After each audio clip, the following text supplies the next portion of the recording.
With understandable pride, the Japanese conducted Princess Alexandra to the temples at Nara.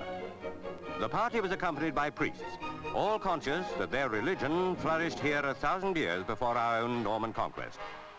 This part of Japan remains untouched by the pattern of Western civilization embraced by Tokyo and the other great cities. The Horyuji Temple, completed more than 1,300 years ago, is the oldest example of early Buddhist architecture in Japan. Millions from many parts of the East have made pilgrimage to it during its long history. Nowadays, unbelievers from the West are not only tolerated, but welcomed.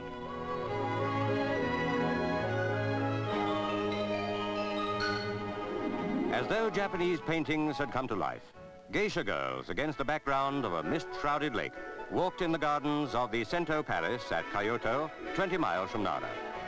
Princess Alexandra came here to take part in the traditional tea ceremony, one of the most delightful customs to which the Japanese admit foreign visitors.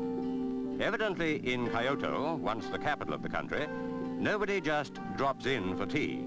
You settle down to what is almost a solemn ritual, performed with that elaborate courtesy, so essentially Japanese. They tell visitors that the tea ceremony is more than a pleasant social observance. It expresses an Oriental philosophy, emphasizing the importance of the pure mind and tranquil spirit.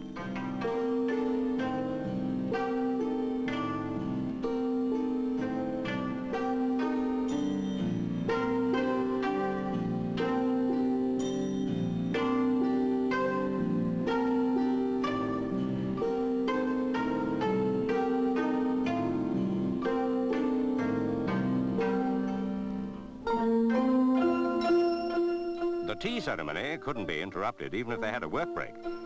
But it is not weatherproof, and now rain stops tea. But not even that marred the idyllic scene. Indeed, the autumn shower seemed to bring a charm of its own.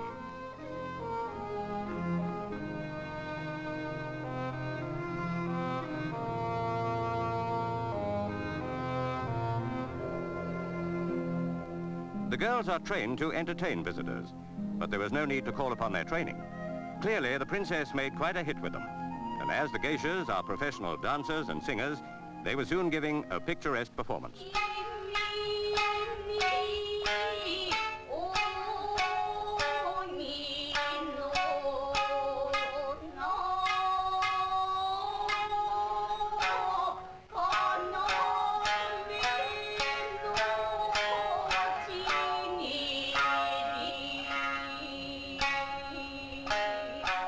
At Pearl Island, the princess saw the Mikimoto Pearl Cultivation Farm, home of the Japanese cultured pearl industry. They've been artificially produced in China for at least 600 years. But 70 years ago, Kokichi Mikimoto perfected the modern method. But modern though it is, it still uses diving girls to bring up the oysters. No oysters, no pearls. Dressed for work, not glamour, they have to be able to dive into 30 feet of water and stay down at least a minute. It is at that depth that the oysters are bred.